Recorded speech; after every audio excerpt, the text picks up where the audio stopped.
Cara, obrigado, um prazer estar aqui, né? Um prazer que acho que essa é uma conversa que vai conectar muita coisa, não só o livro que a editora Vô publicou meu, mas outras coisas que a editora vem fazendo e que vocês estão fazendo junto, né? Estou muito feliz de estar aqui. Obrigado, viu? Que isso, prazer é nosso. E a ideia é essa mesmo, Thomas. Eu acho que com o tempo a gente conecta um pouco dos saberes, né? E por trás do capitalismo consciente a gente traz uma filosofia de vida, uma forma de repensar a sociedade, de trazer harmonia para os sistemas, né? E trazer um olhar mais humano para o nosso dia a dia. Bem, Thomas, o que definiria o Thomas de hoje? Quem é o Thomas? Se apresente para as pessoas que ainda não te conhecem. Legal, obrigado.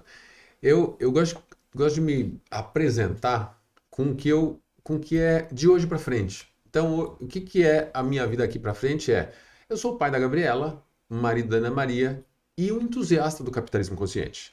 É uma coisa que eu trago dentro de mim, que eu descobri dentro de mim e consegui expressar porque eu vi alguma coisa que estrutura essa ideia, o sentimento de empreender, né? Então, para mim, esse é o Thomas. Se alguém quiser mais, o obituário é palestrante TEDx, empreendedor com 12 prêmios de empreendedorismo, foi Pequenas Empresas, Grandes Negócios, capa, acho que foi em 2014 ou 2000, não, 2010.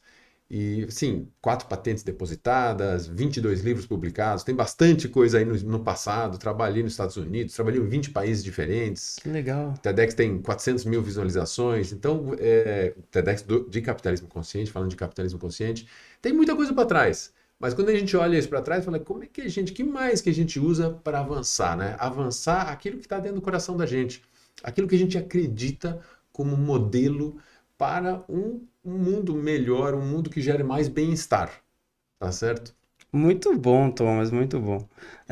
E teve algum momento da sua vida que você teve esse insight? Porque eu acho que esse é um tipo de pensamento que Uhum, é, algumas pessoas levam grande parte da vida para perceber, né? Que uhum, às vezes o que define a gente é o que está no coração. é. Eu acho que tem uma construção, né, nessa jornada. Eu me formei em engenheiro civil na USP, trabalhei 10 anos no mundo corporativo, troquei de emprego a cada ano praticamente, tive 8 empresas grandes, né, Procter Gamble, Kodak, Grupo Accor, algumas menores. E neste período, eu era uma pessoa que olhava o que eu não mais queria fazer. Então trabalhava num lugar e falava, não quero trabalhar com gente assim. Ia para outro lugar, não quero trabalhar fazendo esse tipo de trabalho. Então, eu não me descobri, eu descobri o que eu não queria. Depois eu fiz um MBA executivo em finanças e fui contratado para uma empresa de consultoria internacional e fui embora. Fui trabalhar em 20 países do mundo, morei nos Estados Unidos e durei 10 anos fazendo isso. Foi aí que eu comecei a perceber que tem alguma coisa que não é olhar o que eu não gosto, mas olhar o que eu gosto, né? E foi no final desse período que acho que foi um momento muito marcante, foi quando nasceu minha filha, né?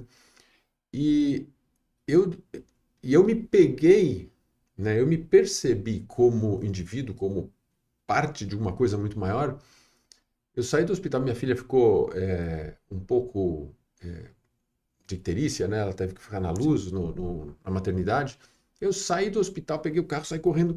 A primeira esquina que eu virei tinha uma pessoa com uma criança na mão para atravessar a rua. Eu dei uma reduzida, foi aquilo lá que me falou: nossa, tem mais gente no mundo. Porque nesse momento eu tinha uma criança, um projeto de vida, né? Porque não tem fim.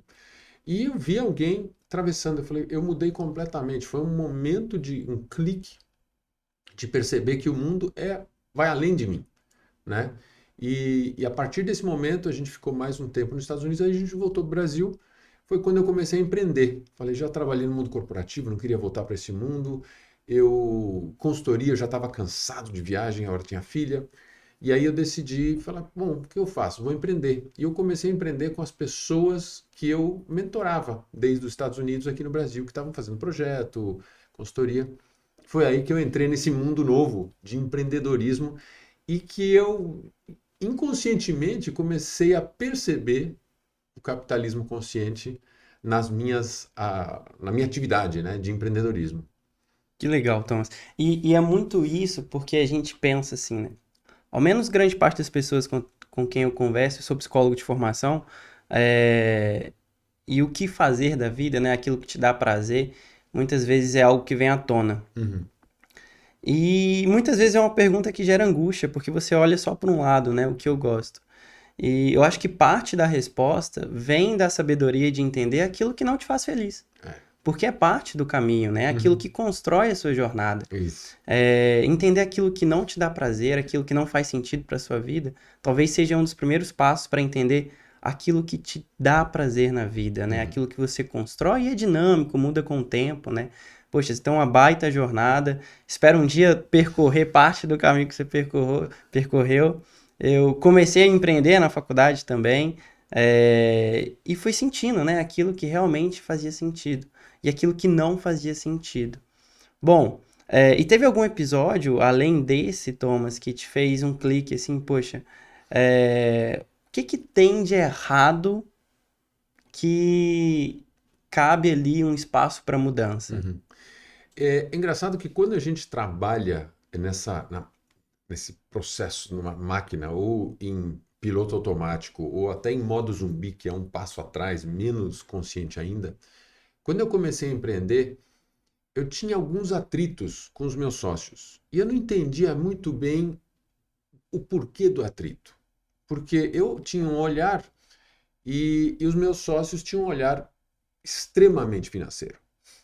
Acho que faltou um pouco de maturidade, gestão de conflito, para a gente conseguir evoluir melhor, né? Mas eu tinha um olhar mais humano e eles tinham um olhar mais financeiro. E a gente juntos, a gente não percebeu que a gente era muito mais complementar e a gente não soube aproveitar esta diferença, né? Porque se todo mundo igual, a gente cai no mesmo buraco. Sim. Se a gente é diferente, a gente consegue, um puxa o outro para o lado para a gente não cair no mesmo buraco.